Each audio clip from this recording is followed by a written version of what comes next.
pentecostal. Como se deu essa questão entre a divisão entre pentecostais e carismáticos? Vamos lá, né? Essa é de pentecostal para carismático, essa é uma divisão também histórica, certo? O movimento pentecostal, ele é muito associado com o avivamento da Rua Azusa, né? Sim, ali isso. no começo do século XX, né? 1906, por aí, Exato. tá? O que estava acontecendo ali em Los Angeles, né? William Seymour, Fantástico, fantástico. Recomendo muito a leitura do livro. Muito bom. certo? Vejam qualquer coisa que você tenha para ver No sobre a YouTube história tem documentários aí de desse 1 a 2 movimento. horas. É inspirador, aí sobre inspirador. isso. É É fantástico. Avivamento da Rua Azusa. Isso, tem livro sobre isso. E é muito importante a gente dizer que esse movimento, ele difundiu muita coisa do movimento pentecostal que a gente tem hoje, né?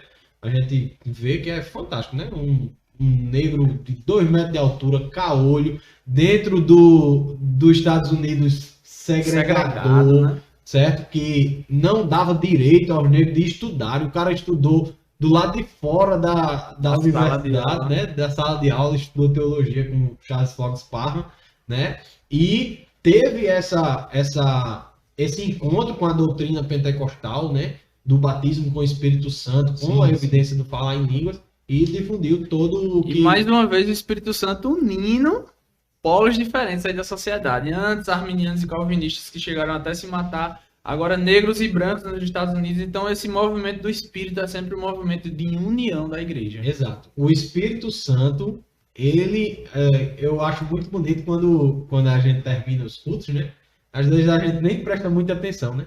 Mas toda vez o pastor, ele dá a bênção apostólica. O que é que ele fala? A graça do nosso Senhor Jesus Cristo, o amor de Deus e a comunhão do Espírito Santo. Se há uma coisa que o Espírito Santo faz, é unir. Sim. Unir diferentes, unir pessoas diferentes, Glória a Deus. pensamentos diferentes e trazer nessa coinonia, nessa comunhão do Espírito Santo. Se tem uma coisa que o Espírito Santo faz, é unir gente diferente Sim. debaixo da mesma fé. Isso é que o Espírito Santo faz, certo? Perfeito, E saber conviver com as diferenças, né?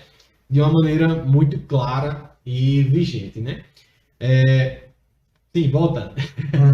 Voltando. Distinção, A pentecostal e distinção carismático. de pentecostal e carismático.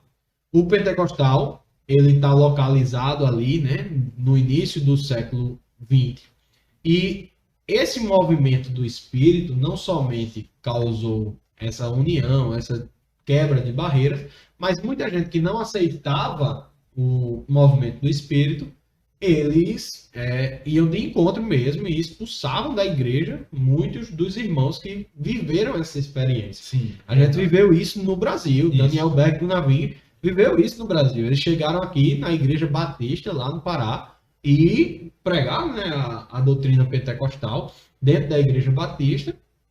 Muitos irmãos aderiram, outros não, e eles foram expulsos da igreja, certo? A história nos conta isso, eles foram expulsos da igreja por acharem esse movimento, muitas vezes taxando como demoníaco até. Já vi esse tipo de coisa. Você pode ver falando de balbúrdia, mas a ação do Espírito Santo acontecendo ali, certo?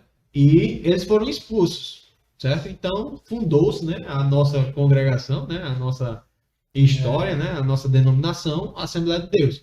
Então, dentro do movimento pentecostal, há um surgimento de novas igrejas, certo? Aí, quando falamos de Brasil, a gente vê a Assembleia de Deus, a gente vê a Congregação Cristã do Brasil, posteriormente a Igreja Quadrangular, né, do Evangelho Quadrangular. Brasil para Cristo. Isso, Brasil para Cristo, certo?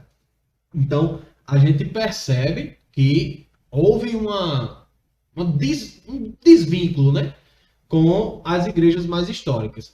Já o movimento carismático, né, anos depois, lá para a década de 60, 70, ele foi esse mover do Espírito Santo dentro das igrejas tradicionais. Uhum. Só que, ao contrário do que aconteceu no início do século, nessas décadas, eles não saíram das suas igrejas.